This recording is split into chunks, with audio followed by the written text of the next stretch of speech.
కొరింథీ సంఘానికి రాసిన మొదటి పత్రిక 3వ అధ్యాయము 16-17 వచనాలు మనం గమనించినట్లయితే, మీరు దేవుని ఆలయమై ఉన్నారనియు నివసించుచున్నదనియు మీరెరుగరా? ఎవడైనను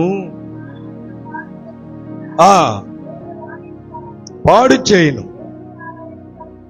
ప్రియులారా, దేవుని ఆలయము పరిశుద్ధమనేది గడిచిన 2 దినాల క్రితం, గడిచిన వారంలో మనము దేవుని ఆలయములో ఉండవలసిన విధానం, ఆయన ఏమై ఉన్నాడో మనము దేవుని వాక్యములో మనం చదువుకున్నాం. ప్రియులారా, ఈ పెంతెకొస్తు పండుగ దినములో యేసుక్రీస్తు ప్రభువారు తన శిష్యులను ఓదార్చిన రీతిగా, తన శిష్యులను బలపరిచిన రీతిగా ఈరోజు దేవుని వాక్యం మనతో మాట్లాడుతూ ఉంది, మనతో ఒడంబడిక చేస్తూ ఉంది, మనతో సత్యాన్ని బోధిస్తూ ఉంది.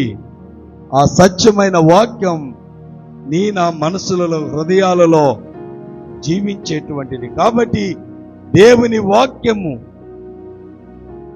ఆయన ఆత్మ నివసించుటకు యోగ్యమైన స్థలముగా నా హృదయాలను ఆయన ఎంచుకున్నాడని పౌలు కొరింథీ సంఘానికి తెలియజేస్తున్నాడు. తిమోతికు రాసిన 2వ పత్రిక 1వ అధ్యాయం 13-14 వచనాలు మనం గమనించినట్లయితే, ఇక్కడ వ్రాయబడినటువంటి మాట, తిమోతికు రాసిన 2వ పత్రిక 1వ అధ్యాయం 13-14 వచనాలు మనం గమనించినట్లయితే,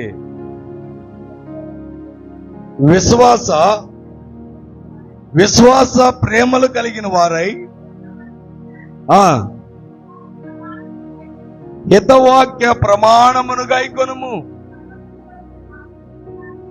మంచి పదార్థమును పరిశుద్ధాత్మూలన కాపాడుము. ప్రియమైనటువంటి దేవుని బిడ్డలారా, యేసుక్రీస్తునందు ఉంచవలసిన విశ్వాస ప్రేమలు కలిగిన వాడై